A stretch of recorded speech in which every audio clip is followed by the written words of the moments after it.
Later on that first day, there was a commotion in the West End, at 803 Oriole Street to be exact, at the backyard of 803 Oriole to be exacter.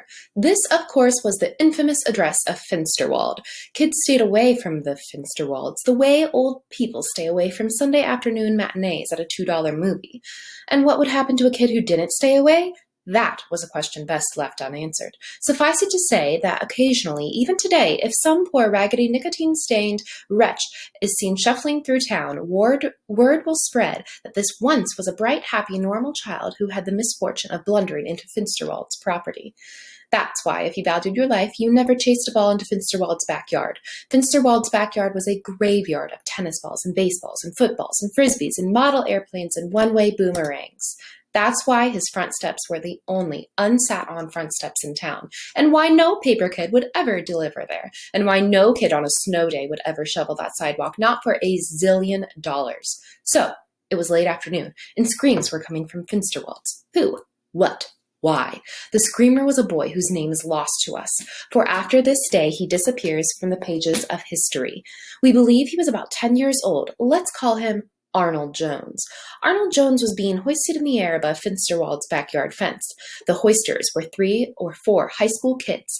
This was one of the things they did for fun. Arnold Jones was apparently forgotten, one of the cardinal rules of survival in the West End. Never let yourself be near Finsterwald's and high school kids at the same time.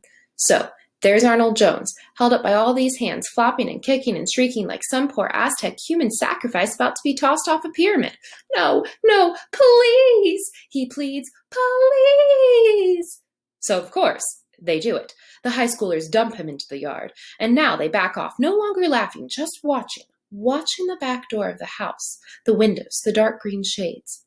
As for Arnold Jones, he clams up the instant he hits the ground. He's on his knees now, all hunched and puckered. His eyes Google at the back door, at the doorknob. He's paralyzed, a mouse in front of the yawning mouth of a python. Now, after a minute or two of breathless silence, one of the high schoolers thinks he hears something. He whispers, "Listen." Another one hears it, a faint, tiny noise, a rattling, a chittering, a chattering, and getting louder. Yes, chattering teeth.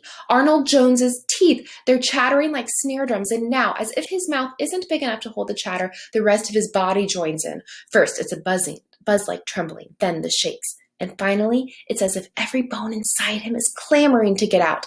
A high schooler squawks, "He's got the Finsterwallies!" Finsterwallies. Violent trembling of the body, especially in the extremities, arms and legs. Yeah, they yell, and they stand there cheering and clapping. Years later, the high schoolers' accounts differ.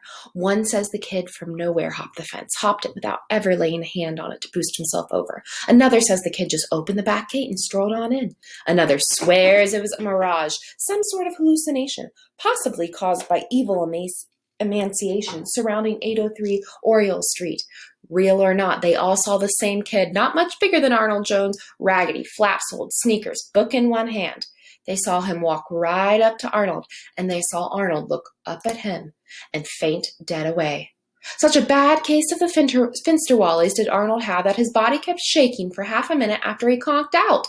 The phantom Samaritan struck the book between his teeth, crouched down, hoisted Arnold Jones' limp carcass over his shoulder, and hauled him out of there like a sack of flour.